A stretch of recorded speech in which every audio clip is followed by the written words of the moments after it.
Halo pemirsa, Anda menyaksikan Kabar Parlemen, program yang menyajikan perkembangan terbaru dari gedung parlemen, juga menghadirkan rangkaian informasi penting seputar kebijakan, pengawasan, dan dinamika parlemen. Bersama saya, Restu Wulandari, inilah Kabar Parlemen selengkapnya.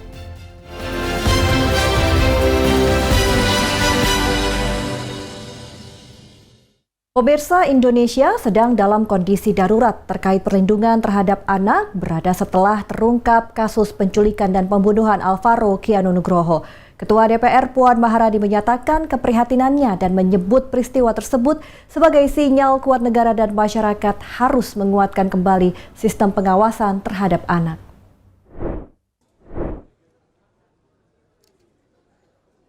Hal ini disampaikan Puan usai memimpin rapat paripurna DPR RI di Gedung Nusantara II Jakarta. Puan menyatakan DPR akan menggerakkan komisi terkait untuk memanggil seluruh pemangku kepentingan dan memastikan langkah konkret dilakukan agar kekerasan terhadap anak tidak lagi terulang.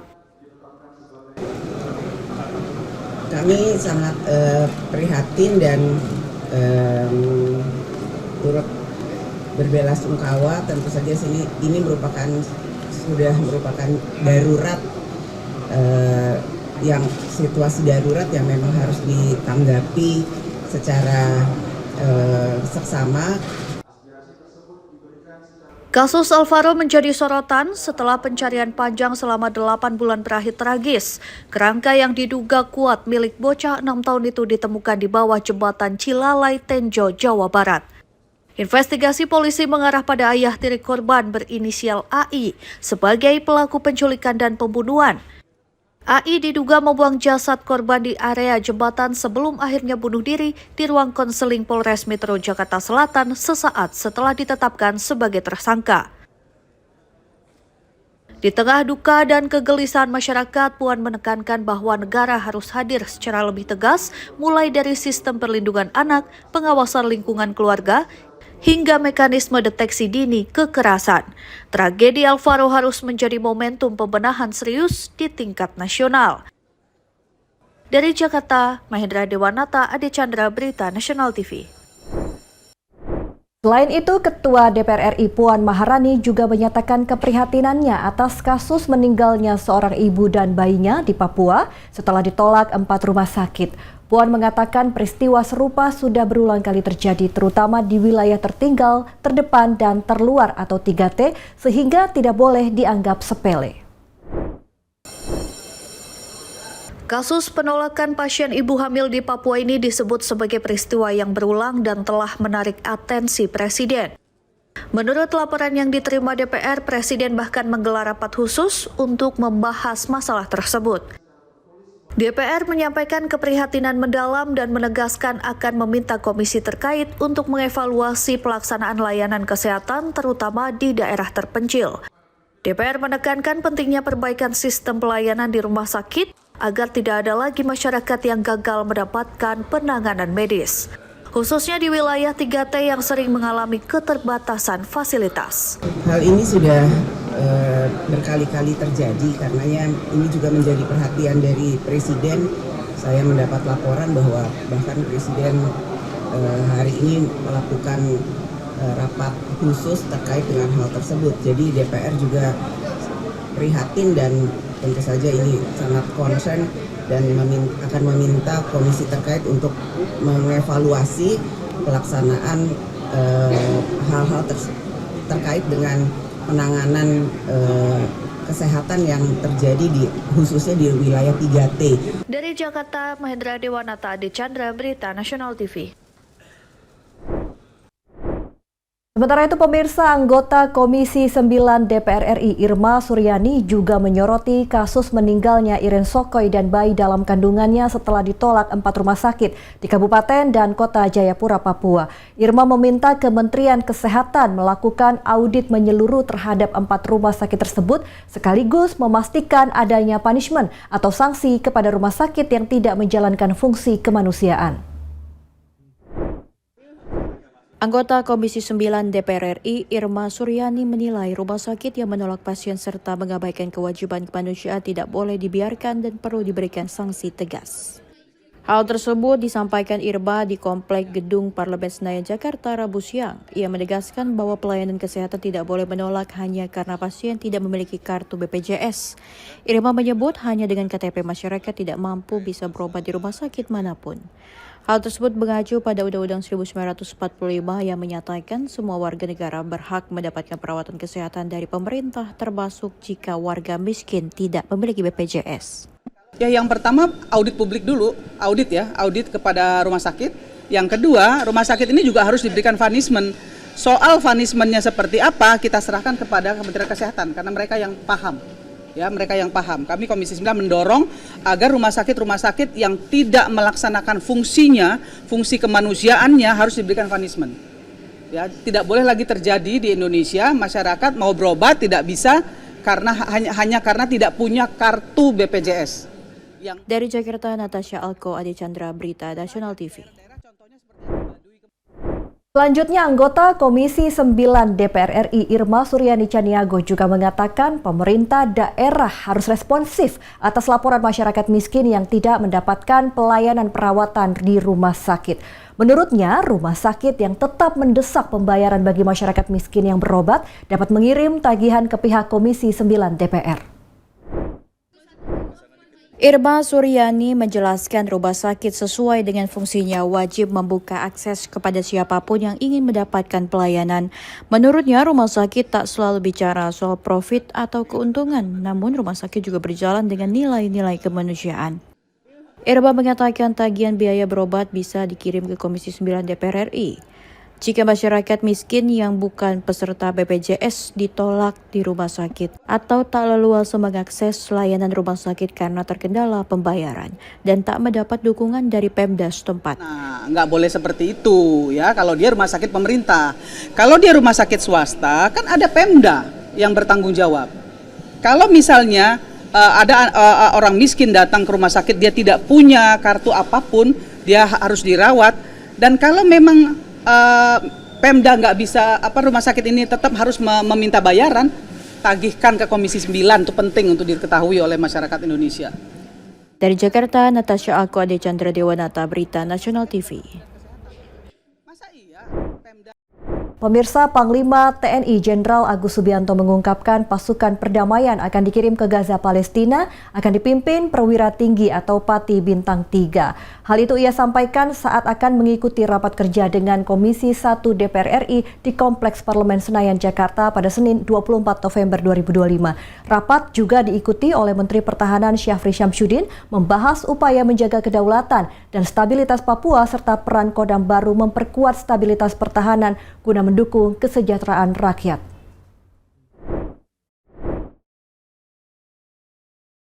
Panglima TNI Jenderal Agus Subianto mengungkapkan pasukan perdamaian akan dikirim ke Gaza, Palestina yang dipimpin perwira tinggi atau Pati Bintang 3. Saat ini menurut Agus, kontingen pasukan pemelihara perdamaian di tahap seleksi.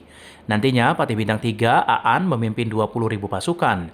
Pasukan perdamaian Indonesia akan dibekali helikopter hingga kapal rumah sakit. Pasukan dipimpin pejabat bintang 3 akan membawahi 3 brigade komposit. Setiap brigade komposit terdiri 3 batalion utama, yakni Batalion Kesehatan, Zeni Konstruksi, dan Bantuan. Hal tersebut disampaikan Agus Subianto saat akan mengikuti rapat kerja dengan Komisi 1 DPR RI di Kompleks Parlemen Senayan, Jakarta pada Senin 24 November 2025. Rapat diikuti Menteri Pertahanan Syafri Syamsuddin membahas upaya menjaga kedaulatan dan stabilitas Papua serta peran Kodam Baru memperkuat stabilitas pertahanan guna mendukung kesejahteraan rakyat Indonesia. Agus tidak merinci kapan pasukan akan dikirim dan memastikan Mabes TNI menunggu perintah dari pemerintah pusat mengirim pasukan. Rencana nanti dipimpin oleh Jenderal Bintang 3, kemudian di bawahnya ada 3 brigade komposit. Nanti di bawah brigade komposit itu terdiri dari 1 batalion kesehatan, 1 batalion seni konstruksi, kemudian batalion bantuan, dan ada lagi bantuan mekanis. Sebelumnya Menteri Pertahanan Syafri Syamsuddin mengatakan TNI sudah menyiapkan 20.000 prajurit diturunkan dalam misi perdamaian di Gaza. Natasha Alko, Ade Chandra, Berita Nasional TV. Informasi menarik lainnya dari Gedung Parlemen akan kami hadirkan usai jeda. Kabar Parlemen segera kembali.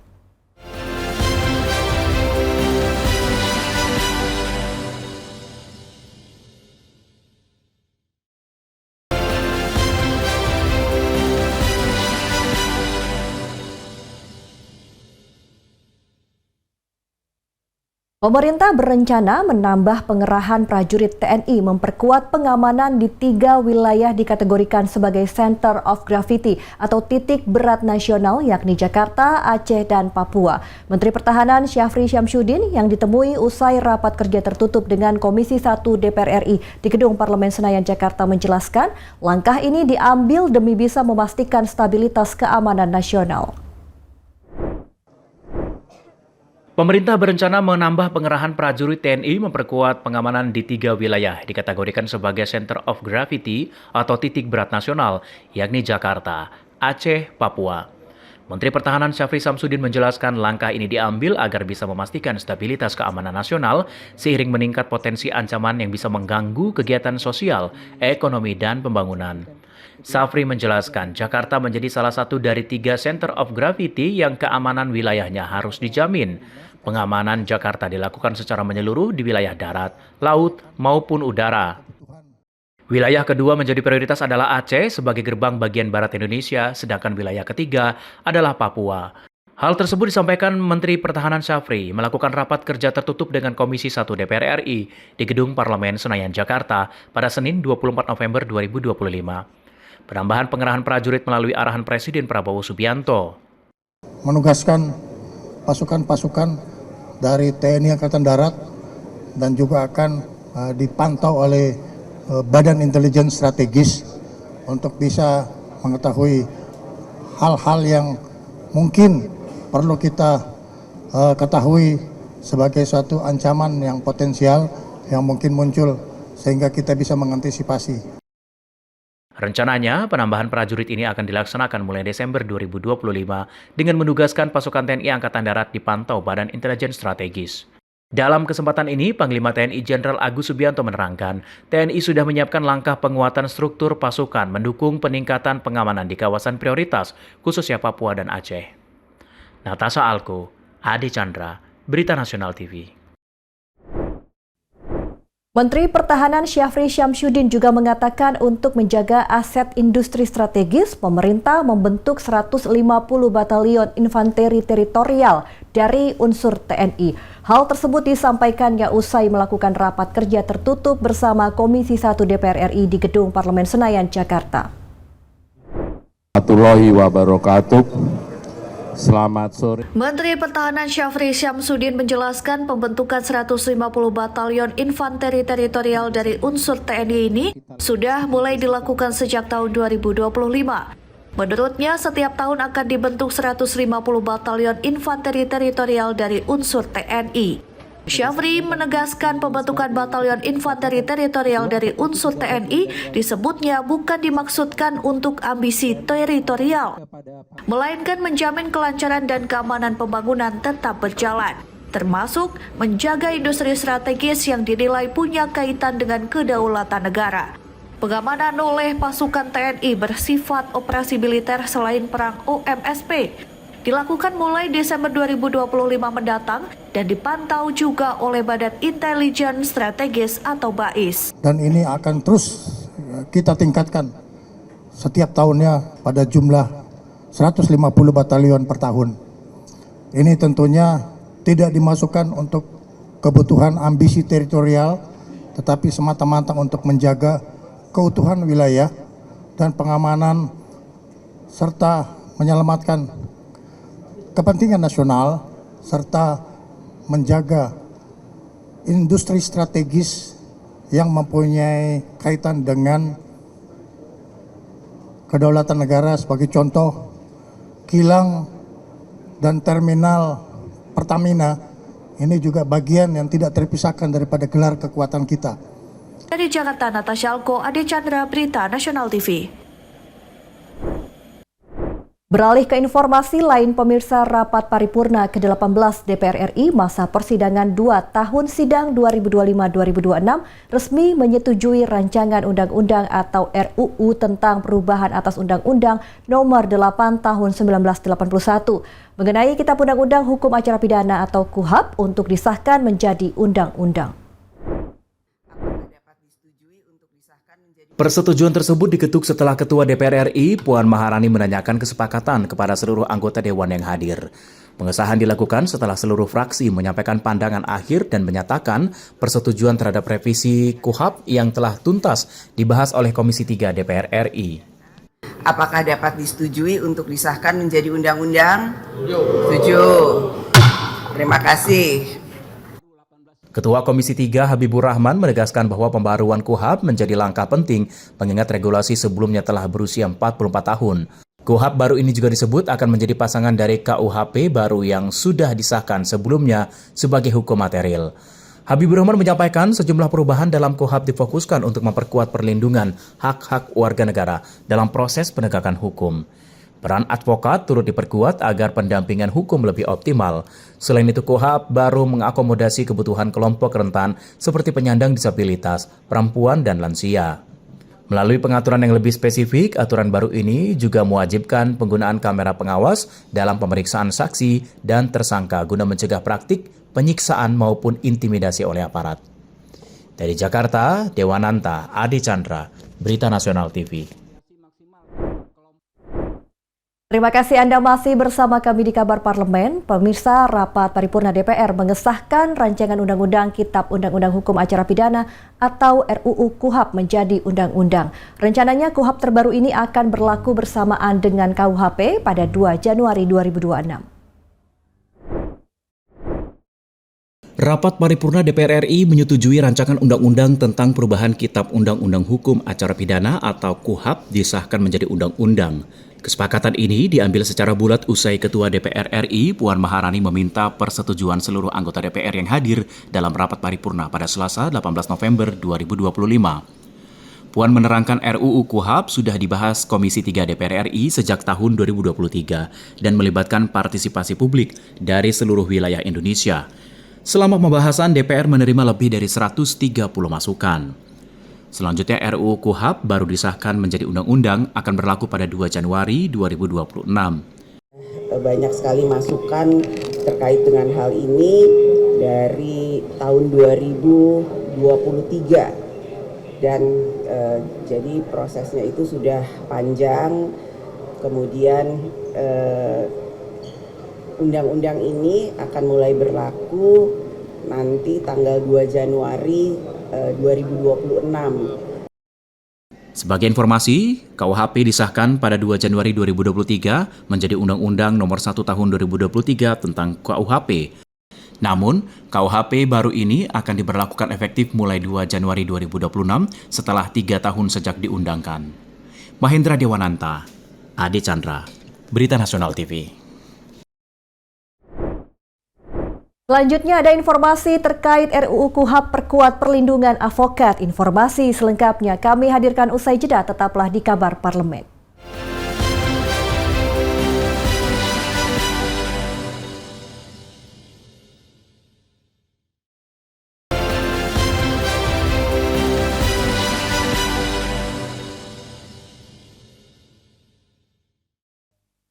DPR RI berencana membahas rancangan undang-undang penyesuaian pidana usai KUHP yang baru resmi disahkan menjadi undang-undang pada 2 Januari 2026. Diharapkan RUU penyesuaian pidana bisa rampung di sisa waktu masa persidangan sebelum memasuki masa reses pada 10 Desember 2025.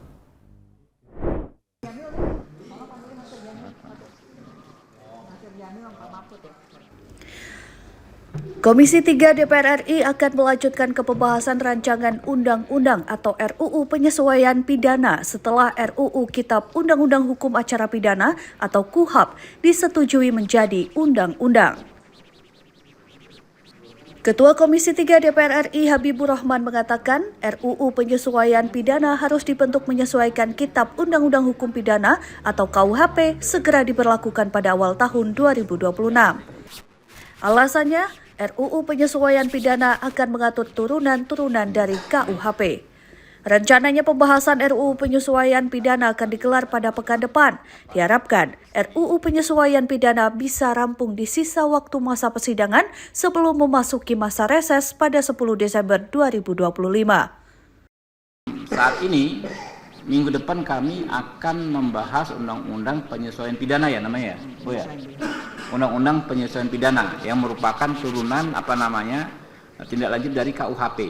Jadi sebelum pemberlakuan KUHP itu harus ada undang-undang penyesuaian pidana, ya. Itu akan kita bahas di sisa waktu ini. Selain rancangan Undang-Undang Penyesuaian Pidana, Komisi 3 DPR RI saat ini sedang menyelesaikan agenda uji kelayakan dan kepatutan terhadap calon anggota Komisi Yudisial. Dari Jakarta, Mahendra Dewanata, Ade Chandra, Berita Nasional TV. Ketua Umum Perhimpunan Advokat Indonesia, Suara Advokat Indonesia, Hari Ponto menyampaikan apresiasi kepada Komisi 3 DPR RI atas penuntasan rancangan Undang-Undang Kitab Undang-Undang Hukum Acara Pidana. Hari menilai RUU KUHP ini menjadi langkah maju dan terobosan penting dalam memberikan kepastian hukum bagi para advokat. Ketua Umum Pradisai Hari Ponto mengapresiasi Komisi 3 DPR RI dalam menuntaskan RUU KUHP. Menurutnya, RUU KUHP menjadi langkah maju dan menjadi terobosan penting, terutama dalam memberikan kepastian hukum bagi advokat yang selama ini mendampingi masyarakat yang mencari keadilan. Ia menegaskan bahwa RUU KUHP secara tegas menyatakan bahwa advokat merupakan penegak hukum yang dilindungi oleh undang-undang saat menjalankan tugasnya. Hari menyatakan RUU KUHP perlu dikawal bersama agar implementasinya dapat berjalan dengan baik. Ya, untuk menyatakan apresiasi kami kepada DPR RI khususnya Komisi 3 bahwa apa yang sudah dihasilkan dengan RUU KUHP ini merupakan suatu langkah maju, langkah yang luar biasa gitu ya. Karena sebenarnya kalau dalam status ini dalam acara pidana, advokat itu ada di setiap tempat ya, mulai dari penyelidikan, penyidikan sampai dengan pengadilan. Bahkan pelaksanaan putusan itu advokat selalu ada. Nah, KUHP sekarang ini sudah memberikan perlindungan dan kepastian hukum bagi advokat dalam menjalankan tugasnya. Dari Jakarta, Natasha Alko, Ade Chandra, Berita Nasional TV. DPR RI menegaskan Kitab Undang-Undang Hukum Acara Pidana atau KUHP yang baru mengatur agar syarat penangkapan, penahanan, hingga penggeledahan diperketat. Upaya paksa bisa dilakukan aparat, tapi harus dengan sangat hati-hati. Komisi 3 DPR RI menggelar konferensi pers membahas sosialisasi Kitab Undang-Undang Hukum Acara Pidana atau KUHP yang baru akan disahkan Rabu 19 November 2025. Dalam kesempatan ini, Ketua Komisi 3 DPR RI Habibur Rahman menerangkan KUHP yang baru disahkan memperketat dari segi penangkapan, penahanan hingga penggeledahan. KUHP baru lebih diperketat dibandingkan KUHP lama. Beredar narasi di publik, penyelidik bisa menangkap, melarang meninggalkan tempat, penggeledahan bahkan penahanan di tindak pidana meski belum terkonfirmasi. Menurut Habibur Rahman, narasi itu tidak benar. Penangkapan, penahanan, dan penggeledahan ada dalam pasal 5 dilakukan bukan tahap penyelidikan, tetapi dalam tahap penyidikan. Habibur Rahman membantah narasi upaya penggeledahan, penyitaan, penyadapan, pemblokiran bisa dilakukan menurut penilaian subjektif tanpa izin hakim. Iya, makanya kita bingung mau responnya gimana, sama sekali nggak benar, nggak ada jejaknya gitu loh.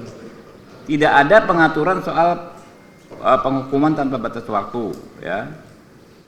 Mahendra Dewanata, Ade Chandra, Berita Nasional TV. Ya pemirsa, itu dia informasi pilihan dari Kabar Parlemen. Ikuti terus Kabar Parlemen hanya di Berita Nasional TV. Saya Restulandari mewakili seluruh tim yang bertugas pamit undur diri. Terima kasih dan sampai jumpa.